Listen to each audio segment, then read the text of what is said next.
मेरा नाम चिन्मय है और मैं असम का रहने वाला हूँ। जो कहानी मैं आपको बताने जा रहा हूँ यह मेरे मामा जी के साथ घटित सच्ची घटना है। जब मेरे मामा जी छोटे बच्चे थे तब उनके दोस्त बहुत सारे थे। उनमें से सैन मित्तल नाम का एक लड़का उनका खास दोस्त था। मेरे मामा जी उस वक्त क्लास 9th या 10th में थे जिस वक्त उनके साथ यह घटना घटी। मेरे मामा जी का घर नलबाड़ी जिले में एक गांव में था। मैं आपको गांव का नाम नहीं बता सकता। मेरे मामा जी का नाम किशोर था। एक रात जब मेरे मामा जी अपना होमवर्क करके बैठे थे और उस समय 8 बज गए थे। गांव में रात के 8 बजे मानो पूरा गांव सुनसान हो गया था और कोई इंसान तो क्या जानवर भी नहीं दिख रहा था। मामा जी होमवर्क करके अपनी कुर्सी पर बैठे थे कि तभी किसी ने उनका दरवाजा खटखटाया। उन्होंने खोलकर देखा तो दरवाजे पर मित्तल था, उनका खास दोस्त। मित्तल को देखकर मामा जी हैरान हुए और बोले, अरे तू इतनी रात को यहाँ क्या कर रहा है मेरे घर पर? तब मित्तल ने बोला, अरे चल खेत में जाकर तम्बाकू खाते हैं, मजा आएगा। तब मामा जी ने कहा, अरे मित्तल तम्बाकू कब से खाने लगा तू? फिर मेरे मामा जी ने बोला, इतनी रात को मैं कहीं नहीं जाऊंगा, मेरे घर वाले को पता चल जाएगा तो वो मेरी जान ले लेंगे। तब मित्तल ने बोला, अरे पता ना चले इसीलिए तो खेत में जा रहे हैं। मित्तल के इतना कहने पर मामा जी अपने घर पर यह बोलकर निकल गए कि वह मित्तल के घर कुछ काम से जा रहे हैं। तब उनके घर वाले मान गए और फिर मामा जी मित्तल के साथ चलने लगे। गांव का पूरा रास्ता सुनसान था। मामा जी सोचने लगे कि जो मित्तल हर वक्त मस्ती करता रहता है वह आज इतना चुपचाप क्यों है। वह सोच ही रहे थे कि उन्हें लगा कि उनका दोस्त वहां नहीं है। मामा ने पीछे मुड़कर देखा तो मित्तल सचमुच वहां नहीं था। मेरे मामा जी डर गए कि अभी तो यहाँ पर था तो मित्तल चला कहाँ गया। मेरे मामा जी सोचते सोचते यहाँ वहां देखने लगे कि तभी अचानक से मित्तल उनके पीछे आ गया। मेरे मामा जी ने पूछा कि अरे मित्तल तू कहाँ चला गया था? तो मित्तल ने कहा, अरे माचिस लेने गया था भाई। तब फिर मामा जी ने लंबी सांस भरी और कहा, अच्छा ठीक है चल। मुश्किल से थोड़ी ही दूर गए थे कि मामा जी ने मित्तल से कहा कि अरे तू मेरे साथ मजाक तो नहीं कर रहा है ना इतनी रात को? तब मित्तल ने कहा, अरे मैं मजाक क्यों करूंगा भाई, क्या मैं पागल हूं? फिर मामा जी ने कहा, अच्छा तो तम्बाकू कहाँ है, मैं भी तो देखूं, और तम्बाकू के लिए माचिस कौन लाता है? तब मित्तल ने घबरा कर बोला, अरे भाई माचिस तो ऐसे ही खेत में आग जलाने को लिया है। तब मामा जी ने हैरान होकर कहा, तू पागल है, गर्मी में आग कौन जलाता है? सच बता मित्तल, तू मजाक करने के लिए मुझे यहाँ लाया है ना? तब मित्तल ने कहा, अरे भाई मैं तुझसे मजाक क्यों करूंगा, तू चल तो सही। फिर से बहुत कहने के बाद दोनों आगे बढ़ने लगे। तब मेरे मामा जी ने नोटिस किया कि उनके पीछे 2-3 लोग चल रहे थे। मामा जी ने पीछे मुड़कर देखा तो वहां कोई नहीं था। तभी मामा जी ने मित्तल को भी पूछा, लेकिन मित्तल ने कहा, अरे नहीं कोई तो नहीं है यहाँ पर। फिर मामा जी ज्यादा ना सोचते हुए आगे बढ़े। फिर उन्हें ऐसा लगने लगा कि कोई उन्हें पीछे से जकड़ रहा है। वह धीमी आवाज में मित्तल से यह बोलने ही वाले थे कि मित्तल वहां नहीं था। यह देखकर वह पीछे मुड़े तो देखा कि मित्तल ने ही उन्हें जकड़ रखा था और वह मेरे मामा जी को जमीन पर गिराना चाहता था। लेकिन उस वक्त मामा जी को पता नहीं क्या हुआ, उन्होंने जोर से मित्तल को धक्का दिया और वहां से दौड़ने लगे। फिर उन्होंने देखा कि वहां बहुत सारे कौवे उनके पीछे उड़ रहे थे और चारों तरफ इतना धुआं फैला हुआ था जिससे कुछ भी नहीं दिख रहा था। तब मेरे मामा जी ने रो रो कर अपने पिताजी को याद किया जो कि इस दुनिया में नहीं थे। तब मेरे मामा जी को लगा कि कोई उनके मुंह और आंख पर हाथ रख के उन्हें गोद में उठाकर थोड़ी दूर पर पटक दिया। मामा जी ने देखा तो धुआं हट चुका था और वह दौड़ते दौड़ते रास्ते में एक राम मंदिर के अंदर घुस गए। मंदिर के अंदर घुसने के बाद कहीं से आवाज आई कि आज तो तेरी किस्मत अच्छी थी कि किसी ने तुझे बचा लिया, नहीं तो आज तुम मारा जाता। और तभी 2 मिनट के बाद चारों तरफ आंधी तूफान आने लगा और तूफान में मामा जी ने देखा कि एक नीली आग जल रही थी और उसके पास एक साया खड़ा था। मेरे मामा जी यह देखते ही उधर ही बेहोश हो गए। और दूसरी तरफ मेरे मामा जी के घर में सब कुछ नॉर्मल चल रहा था। तभी मित्तल और उसके बाबूजी मामा जी के घर आए और किशोर मामा के बारे में पूछने लगे। तभी मेरी नानी ने कहा कि अरे बेटा मित्तल, यह क्या पूछ रहे हो, किशोर तो तुम्हारे साथ ही गया था। तब मित्तल के बाबूजी ने कहा, अरे नहीं बहन जी, मित्तल को तो मैं अभी अपने काम से वापस लौट कर ले आया हूँ आपके घर, और मित्तल तो आपके घर अकेले ही जाने को बोल रहा था, तो मैंने उसे डांट लगाई और बोला कि नहीं, मैं तुम्हारे साथ चलता हूँ, क्योंकि गांव में बहुत सारी अजीब अजीब घटनाएं हो रही हैं, जिसके डर से मैंने मित्तल को अकेले नहीं छोड़ा और उसके साथ चला आया। यह सुनकर मेरी नानी चिंतित हो गई। फिर पूरी रात सब घर वालों ने मिलकर मामा जी को ढूंढा, लेकिन वह नहीं मिले। जब सुबह मामा जी को होश आया तो वह दौड़कर अपने घर आ गए और पिछली रात जो उनके साथ हुआ सब कुछ रो रो कर अपने घर वालों को बताया। तब नानी ने बताया कि वह निसी डाक थी जो अपने शिकार को लेने आई थी, लेकिन मामा जी की किस्मत अच्छी थी कि उन्हें कुछ नहीं हुआ। लेकिन मेरे मामा जी बताते हैं कि उस दिन उनके पिताजी ने ही उन्हें बचाया था और वह साया मंदिर के बाहर सारी रात उनके निगरानी के लिए रुका हुआ था। वह उनके पिताजी ही थे जो उनकी रक्षा करने के लिए पूरी रात मंदिर के बाहर खड़े थे। मेरा नाम चिन्मय है और आज मैं आपको दूसरी कहानी बताने जा रहा हूँ। यह घटना मेरे पड़ोस के दो भाइयों के साथ घटी थी, वो भी अलग अलग टाइम पर। पहली घटना जो साल 2016 में घटी थी, जब मैं क्लास 7th में था। ये कहानी छोटी है लेकिन काफी ज्यादा डरावनी है। उन भाइयों में से बड़ा भाई, जिसका नाम जयंत था, उसकी उम्र लगभग 27 या 28 साल होगी। वह अपने बुआ के घर गया हुआ था, जो कि उसके घर से केवल 5 किलोमीटर ही दूर था। वह सुबह को गया था और रात को वापस आते आते उसको 11 बज गए थे। जयंत बहुत बहादुर था, उसको भूत प्रेत से बिल्कुल भी डर नहीं लगता था। तो रास्ते में जोरों की बारिश स्टार्ट हो गई। वह बारिश से बचने के लिए एक स्कूल के बरामदे में जाकर खड़ा हो गया। उसने चारों तरफ देखा तो चारों तरफ सिर्फ अंधेरा ही अंधेरा था, बस इक्का दुक्का गाड़ियां ही जा रही थी।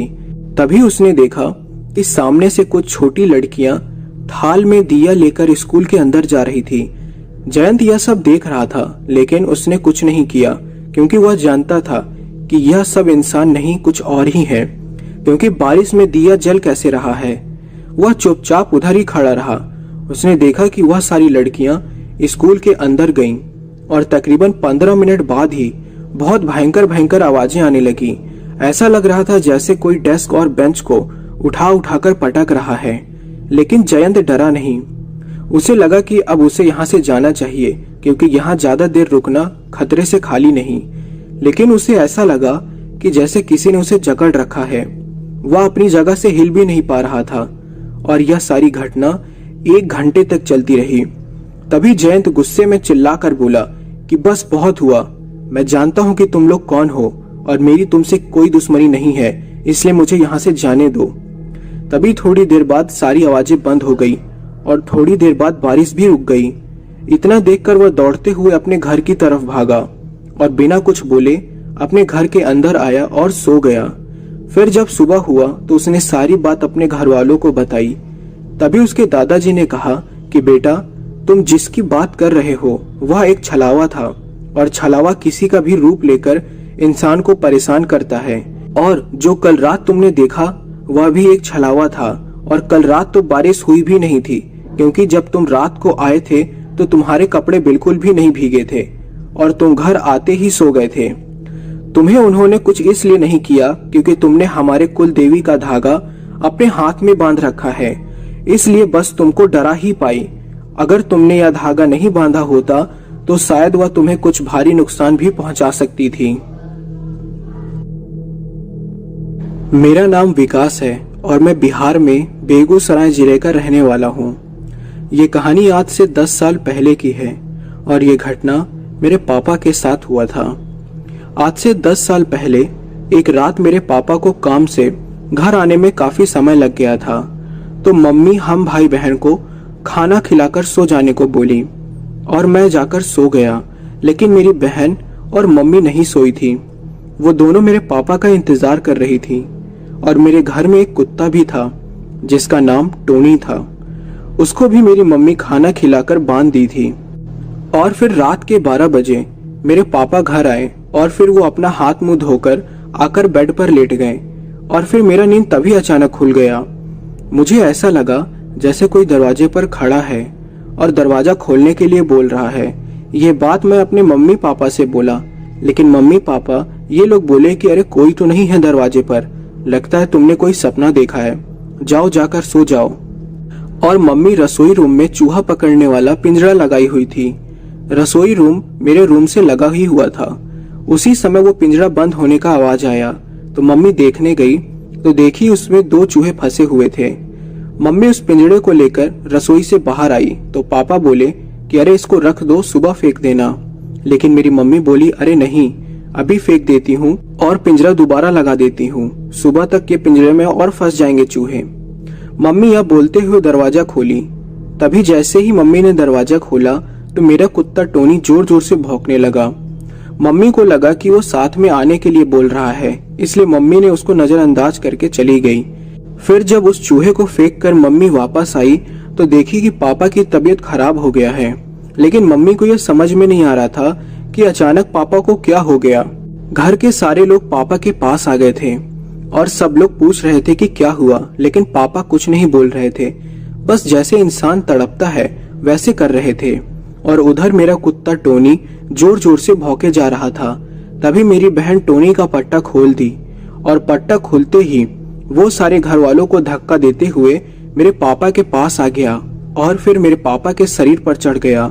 वो शरीर पर चढ़कर पापा के चेहरे के सामने ऐसे भौंक रहा था जैसे पापा को अभी नोच खाएगा।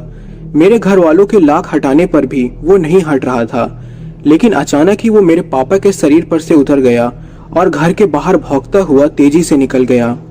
और कुछ दूर जाकर के वो एक जगह पर खड़ा होकर जोर जोर से भौंक रहा था, लेकिन वो जिधर देख कर भौंक रहा था उधर कोई नहीं था।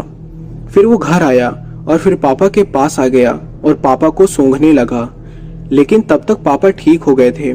फिर कुछ समय के बाद जब सब कुछ नॉर्मल हो गया तब हम लोगों ने पापा से पूछा कि आपको क्या हो गया था। तब पापा बोले कि जब मेरी मम्मी चूहा फेंकने के लिए घर से बाहर निकली थी उसी समय उनको लगा कि जैसे कोई घर के अंदर घुस गया हो। और वो बोले कि मुझे ऐसा लग रहा था कि मैं बेड पर लेटा था, लेकिन कोई मेरे शरीर के ऊपर आकर लेट गया और फिर मेरा मन अजीब सा होने लगा।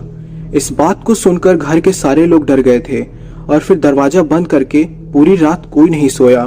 और अगले दिन जब मेरी दादी वहां के एक पंडित जी के पास गई, वो पंडित जी झाड़ फूक किया करते थे और उनको जब दादी रात में जो भी हुआ वो सारी बात बताई, तब पंडित जी बोले कि वो एक भटकता हुआ आत्मा था जो मेरे पापा के पीछे पीछे घर तक आ गया था, लेकिन वो किसी कारण से घर में नहीं आ पाया। लेकिन जब मेरी मम्मी चूहा फेंकने निकली तब वो घर में आ गया। और हाँ, वो मेरी मम्मी को शायद इसलिए कुछ नहीं कर पाया क्योंकि मेरी मम्मी के हाथ में लोहे का पिंजरा था। और पंडित जी बोले कि इंसान आत्मा को नहीं देख पाता है, लेकिन कुत्ता आसानी से देख लेता है। इसलिए ही मेरा कुत्ता इतना भौंक रहा था क्योंकि वो उस आत्मा को घर में घुसते हुए देख लिया था। और पंडित जी दादी से ये भी बोले कि आप लोगों का किस्मत अच्छा है जो कि घर में कुत्ता था। वो बोले कि ऐसी आत्मा जब किसी के घर में घुसता है तो घर के किसी न किसी सदस्य का जीवन खत्म करके ही निकलता है। इस तरह की आत्मा बहुत खतरनाक होती है। तब दादी जी पंडित जी से पूछी कि अब फिर से तो ये सब नहीं होगा ना? तो पंडित जी बोले नहीं, उस आत्मा ने आपके घर में एक कुत्ता देख लिया है जिसकी वजह से वो डर गई है और तब से लेकर आज तक फिर कभी ऐसा नहीं हुआ। और अब मेरा कुत्ता टोनी भी मेरे साथ नहीं है। आज से 5 साल पहले उसका निधन हो गया और अभी हम यही चाहते हैं कि उस रात जो हुआ वो फिर कभी ना हो। मेरा नाम राकेश कोचर है और मैं दिल्ली का रहने वाला हूँ। और आज मैं आपको अपनी 2 खौफनाक कहानियां बताना चाहता हूँ, जिसमें से पहला किस्सा जो मैं आपको बताने जा रहा हूँ ये मेरे नाना जी के साथ आज से 60 साल पहले हुआ था। तब मेरे नाना नानी पंजाब के जालंधर में रहते थे। बात तब की है जब मेरे नानी जी प्रेग्नेंट थी तो उन्हें हॉस्पिटल में एडमिट होना पड़ा था। लेडीज पेशेंट के साथ जेंट्स लोग हॉस्पिटल में रुक नहीं सकते थे, इसलिए देर रात को नाना जी को हॉस्पिटल से घर वापस आना पड़ता था। घर से हॉस्पिटल जाने में मेरे नाना जी को 2 घंटे साइकिल चला के आना पड़ता था, क्योंकि घर से हॉस्पिटल काफी दूर था। एक बार की बात है, मेरे नाना जी हॉस्पिटल से घर वापस आ रहे थे। तब रात के तकरीबन 12:30 बज रहे थे। पूरा रोड सुनसान था। स्ट्रीट लाइट्स भी तब नाम मात्र की ही होती थी। अभी मेरे नाना को साइकिल चलाते 20-25 मिनट ही हुए थे कि उन्होंने देखा कि रोड के साइड में एक लड़की चल रही है और लोगों से लिफ्ट मांग रही है। जब मेरे नाना जी उसके पास पहुंचे तो उन्होंने उस लड़की से पूछा, बेटे आप इतनी रात को यहाँ क्या कर रहे हो? इस पर उस लड़की ने जवाब दिया कि मैं कहीं दूसरे स्टेट से आ रही थी और मेरे गांव जाने वाली लास्ट बस निकल जाने की वजह से अब मुझे पैदल ही घर जाना पड़ रहा है। मेरे नाना जी ने उससे उसका गांव पूछा तो वो मेरे नाना जी के घर के रास्ते में ही था, इसलिए नाना जी ने उस लड़की को साइकिल पर बैठा लिया और चलने लगे। अभी नाना जी को साइकिल चलाते हुए 7 मिनट ही हुए थे कि उनको अचानक लगने लगा कि साइकिल पर ज्यादा बोझ बढ़ गया हो, जैसे 100 या 150 किलो का वजन साइकिल पर पड़ रहा हो। इस पर उन्होंने जब वापस पीछे मुड़कर देखा तो उनकी नजर उस लड़की के पैरों पर पड़ी, जो कि उल्टे थे। नाना जी को याद आया कि उनके पिताजी ने बताया था कि चुड़ैल जो होती है उनके पैर उल्टे होते हैं और अगर उनके सामने तेज तेज भगवान का नाम लेते रहो तो वो भाग जाती हैं। और नाना जी के पिताजी ने यह भी बताया था कि अगर चुड़ैल के बाल काट दो तो वो मर जाएगी, क्योंकि उनकी जान बालों में होती है। जब नाना जी को यकीन हो गया कि वो लड़की नहीं वो चुड़ैल है तो उन्होंने तेज तेज भगवान का नाम लेना शुरू कर दिया। ये सुनते ही वो लड़की अपने असली चुड़ैल रूप में आ गई और मेरे नाना को बोलने लगी, बंद कर, नहीं तो मैं तुझे अभी इधर ही मार डालूंगी। लेकिन मेरे नाना को पता था कि यही एक तरीका है अपनी जान बचाने का, और चुड़ैल को भागना ही पड़ा नाना जी के पास से। वो एकदम से गायब हो गई, लेकिन नाना जी ने भगवान का नाम लेना बंद नहीं किया। वो भगवान का नाम लेते जा रहे थे और तेज साइकिल भी चला रहे थे। घर पहुंचने में अब 2 किलोमीटर से भी कम रास्ता रह गया था। तभी नाना जी को फिर से एक औरत दिखाई दी और रोड पर वो टहल रही थी। नाना जी फिर से डरने लगे कि वो चुड़ैल फिर दोबारा आ गई है लगता है और वो मुझे मारे बिना नहीं जाएगी। उस औरत के पास पहुंचते ही नाना को बहुत अजीब सा लगने लगा था। तभी अचानक वो औरत नाना जी को रुकाने का इशारा करने लगी। तब मेरे नाना जी ने साइकिल रोक दी।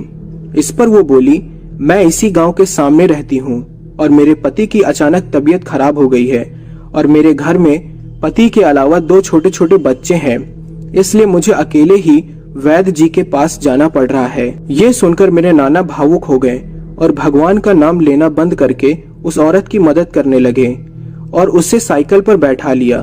फिर थोड़ी देर बाद पहले की तरह साइकिल पर वजन बढ़ गया और नाना ने देखा कि उस औरत के पैर उल्टे हो गए हैं। नाना जी को यकीन हो गया कि ये औरत वही चुड़ैल है जो लड़के की रूप में पहले मुझे मिली थी।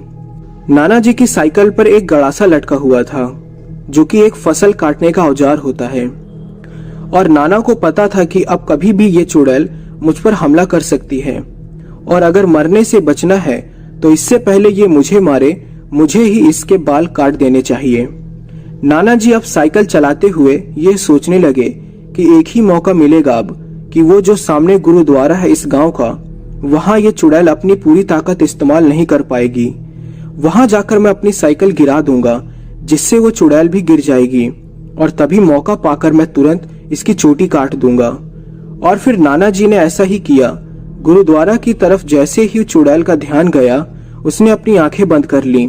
नाना जी सोचे यही मौका है और उन्होंने गड़ासा से उस चुड़ैल की चोटियां काट दी। चोटियां काटते ही वो चुड़ैल राख बन गई और हवा में वो राख उड़ गई। वो चुड़ैल का कोई भी नामो निशान नहीं बचा।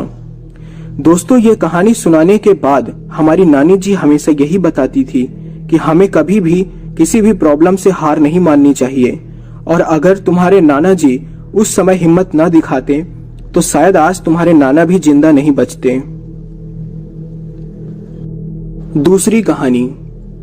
ये हादसा आज से 3-4 साल पहले हुआ था, मेरे बचपन के दोस्त अजय और उसके ऑफिस के कलीग्स के साथ।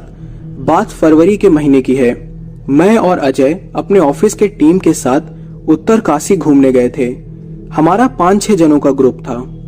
उत्तर काशी के पहाड़ों में अभी बर्फ गिरना बंद ही हुई थी, लेकिन चारों तरफ बर्फ ही बर्फ थी और कपकपाने वाली ठंड भी अभी भी हो रही थी। हमने वहां पर ट्रैकिंग करने का प्लान किया था। वैसे हमें बर्फ पर ट्रैकिंग करने का कोई भी एक्सपीरियंस नहीं था। ट्रैकिंग क्या बोलूं, ज्यादातर दोस्तों ने तो स्नोफॉल देखी भी नहीं थी। फिर सुबह सुबह 8 बजे हम अपने होटल से निकल गए क्योंकि ट्रैकिंग पर जाना था और पहाड़ों पर अंधेरा जल्दी हो जाता है और हम बर्फ में वहां अंधेरे में फंसना नहीं चाहते थे क्योंकि अगर अंधेरा हो जाता तो वो हमारे लिए रिस्की हो जाता। फिर हमने सारा दिन ट्रैकिंग किया, बर्फ में खेले और स्नोमैन भी बनाया। फिर जैसे ही शाम होने को थी तो हमने डिसाइड किया कि अब हमें वापस होटल पर चलना चाहिए और फिर हम वापस नीचे उतरने लगे। आज लेकिन हम में से ऐसा कोई भी नहीं था जो बर्फ में फिसला ना हो और जब भी कोई बर्फ में गिरता तो बाकी के सब तेज तेज हंसने लगते। लेकिन जब गिरिश गिरा तो भी हम हंस रहे थे। लेकिन स्नो में वो लेटे लेटे बोला, यार मेरी मदद करो, मैं उठ नहीं पा रहा हूँ। पहले हमें तो लगा वो मजाक कर रहा है, लेकिन जब उसका चेहरा बहुत उदास और रोने वाला बन गया तब हमें लगा कि नहीं, ये सच बोल रहा है। फिर उसे 2 जनों ने उठाया लेकिन वो एकदम भी चल नहीं पा रहा था। उसकी अपनी लोअर बॉडी पर बिल्कुल भी कोई सेंसेशन फील हो ही नहीं रही थी। प्लीज मुझे उठाकर ले चलो, गिरिश ने हमें रोते हुए बोला। फिर हम सब उसे बारी बारी उठाकर ले जाने की कोशिश करने लगे, लेकिन बहुत मुश्किल हो रही थी क्योंकि सारे रास्ते पर स्नो थी और रास्ता भी स्लिपरी था और धीरे धीरे गिरिश को पहाड़ से उतारने की वजह से दिन खत्म होता जा रहा था और रात होने ही वाली थी। हम मन ही मन प्रेयर कर रहे थे ऊपर वाले से कि हमारी मदद करें कि हम गिरिश को उठाकर पहाड़ों से नीचे ले जा सकें। हमारी सबकी आंखों में आंसू निकल रहे थे अपने दोस्त की हालत को देखकर, क्योंकि वो तकलीफ में था। फिर पता नहीं कहां से 4 लड़के हमारे पास आए और हमारे दोस्त गिरिश को नीचे ले जाने के लिए हमारी मदद करने के लिए बोला। हम मान गए उनकी बात क्योंकि वो वहां के लोकल लग रहे थे जिन्हें पहाड़ों का अच्छा एक्सपीरियंस होता ही है। सबसे पहले उन्होंने पेड़ से 2 टहनी तोड़ी जो कि मोटी और मजबूत थी और फिर हम सबकी जैकेट्स उतरवाई और उन दोनों पेड़ की टहनियों के बीच बांध दी, जिससे एक चलता फिरता स्ट्रेचर तैयार हो गया। फिर उन्होंने गिरिश को उस पर लिटाया और गिरिश को बोला, चिंता मत कर दोस्त, जल्दी सब ठीक हो जाएगा। और फिर वो स्ट्रेचर पर गिरिश को लिटाकर नीचे की तरफ चल पड़े। हम बाकी 4 दोस्त उनके पीछे पीछे चलने लगे। हम लोग थोड़ा ही चले थे कि हम थकने लगे और हमारी स्पीड भी कम हो गई, लेकिन वो 4 लोग जल्दी जल्दी नीचे की तरफ चल रहे थे। थोड़ी देर बाद तो हम इतने पीछे रह गए कि हमें ना तो गिरिश दिख रहा था और ना ही वो 4 लड़के। हमें गिरिश की अब फिक्र होने लगी थी कि उन 4 लड़कों को हम जानते भी नहीं, वो कहां से आए थे या फिर कहां रहते हैं, कुछ भी नहीं जानते थे हम उनके बारे में। फिर यही सोचते सोचते हम पहाड़ से नीचे जो एक हॉस्पिटल है वहां गए तो हमने देखा कि गिरिश वहां पर एडमिट था और हमारी सबकी जैकेट्स भी वहां पर पड़ी हुई थी। हमने फिर गिरिश से पूछा कि वो 4 लड़के जो उसे उठाकर हॉस्पिटल लाए थे वो कहाँ हैं? इस पर गिरिश ने बोला, पता नहीं यार। हमने उन सबको सारी तरफ ढूंढा लेकिन वो हमें कहीं नहीं मिले। हमने सिक्योरिटी गार्ड से और वार्ड बॉय से पूछा तो वो बोले उन्होंने उन 4 लड़कों को आते जाते देखा ही नहीं। हम सब सोच में पड़ गए कि वो 4 गए तो गए कहाँ और वो हॉस्पिटल में हमारे आने तक रुके ही नहीं। लेकिन हैरानी की बात तो यह थी कि जब गार्ड ने उन 4 को आते जाते देखा ही नहीं तो फिर गिरिश को एडमिट किसने किया? यह सब बातें सोचते सोचते हम हॉस्पिटल के बाहर आ गए तो हमने देखा एक बुजुर्ग आदमी हॉस्पिटल के बाहर खड़ा हमें देख रहा था और हमारी ऐसी हालत देखकर उसने हमको अपने पास बुलाया और पूछा कि तुम लोग इतने परेशान क्यों हो। फिर हमने उस बुजुर्ग आदमी को अपने साथ बीती सारी घटना बताई। तब उस बूढ़े व्यक्ति ने जो हमें बताया वह हम सभी दोस्तों को हैरान कर देने वाली थी। उसने बताया कि जिस 4 लड़कों की तुम बात कर रहे हो वह मेरे बेटे थे और 1 साल पहले उन 4 लड़कों की मृत्यु हो गई है और जब भी कोई पहाड़ों पर मुसीबत में होता है तो मेरे 4 बेटे उनकी मदद करने जरूर जाते हैं। तभी मैं यहाँ हॉस्पिटल के पास खड़ा रहता हूँ ताकि मैं अपने बच्चों को देख सकूं और तुम्हारे दोस्त के बारे में मेरे बेटे ने मुझे बताया था, इसलिए मैं तुमसे यह सारी बातें बता रहा हूँ। यह बात सुनकर हम लोगों को विश्वास नहीं हो रहा था। फिर हम हॉस्पिटल के डॉक्टर से मिले तो उन्होंने बताया कि गिरिश के गिरने से उसकी बैक के कुछ नसें जो बैकबोन के साथ जुड़ी होती हैं वो डैमेज हो गई हैं और उन्हें छेड़ा भी नहीं जा सकता क्योंकि इससे गिरिश की कंडीशन और भी बुरी हो सकती है। उसका ट्रीटमेंट लंबा चलेगा रेगुलर फिजियोथेरेपी करनी होगी, जिससे फ्यूचर में कुछ नसें काम करना शुरू कर देंगी। और फिर हम गिरीश को दिल्ली वापस ले आए और दिल्ली के एक हॉस्पिटल में एडमिट करवा दिया, जहां आज भी उसका ट्रीटमेंट चल रहा है। मेरा नाम रवि सचदेव है और मैं दिल्ली में रहता हूँ। यह बात 35 साल पहले की है। मैं आपको अपने स्कूल का नाम नहीं बता सकता, लेकिन मेरे स्कूल की तरफ से एडवेंचरस एक्टिविटीज बहुत होती रहती थी। हम भी 35 साल पहले एक ट्रैक पर हर की दून वैली गए थे, जो कि उत्तराखंड में है। हम 4 बॉयज एडवांस पार्टी में थे। एडवांस पार्टी का मतलब हम 4 लोग और स्कूल से आने वाले ग्रुप को उस एरिया में घुमाने के लिए थे। हम पूरे 1.5 महीने के लिए वहां पर थे, जबकि 10 दिन का ट्रैक था। इसमें 3 कैंप थे जो कि 20-20 किलोमीटर के डिस्टेंस पर थे। बेस कैंप में विकास और सेकंड कैंप में मैं और टॉप कैंप में मेरा दोस्त कुणाल जोशी था। ये घटना कुणाल के साथ घटी थी। वो एक ग्रुप को एक बार सुबह 3 बजे यम द्वार तक लेकर जा रहा था। हल्का हल्का स्नोफॉल भी हो रहा था। तभी पहाड़ पर उसने 13 लोगों की एक टीम को देखा। उस वक्त हमारे सिवा वहां पर कोई और ग्रुप नहीं आया हुआ था। वो 13 लोग चुपचाप इनके पास से होते हुए निकल गए और अंधेरे में कहीं गायब हो गए। कुणाल हैरान था।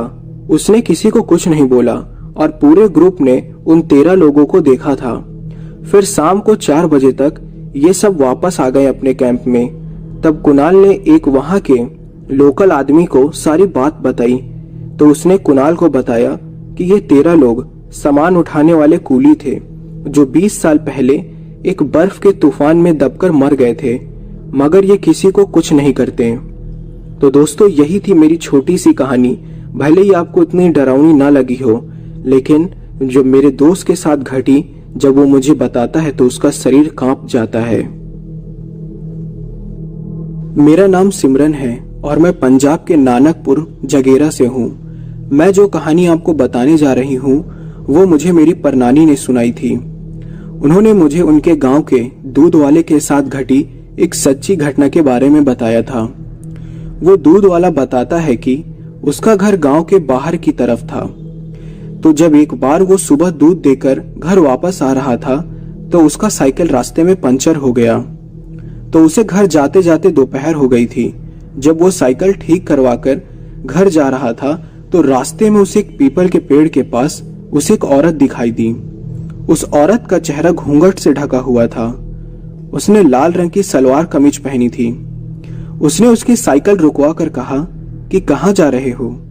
उस दूध वाले ने जवाब देते हुए कहा कि मैं घर जा रहा हूँ। तो उस औरत ने कहा कि क्या मुझे भी आप ले चलेंगे अपने साथ, क्योंकि मुझे अकेले जाने में डर लग रहा है।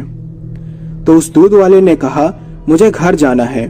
असल में उस दूध वाले के मन में यह समझ में आ गया था कि ये कोई आम औरत नहीं है, इसलिए उसने ऐसा मना करते हुए कहा कि आप मेरे साथ नहीं चल सकती, मुझे माफ कीजिए। ऐसा कहते हुए वो आगे चलने लगा। जब वो थोड़ी दूर पर पहुंचा तो उसने पीछे मुड़कर देखा, तो उसे वो औरत दिखाई ही नहीं दी।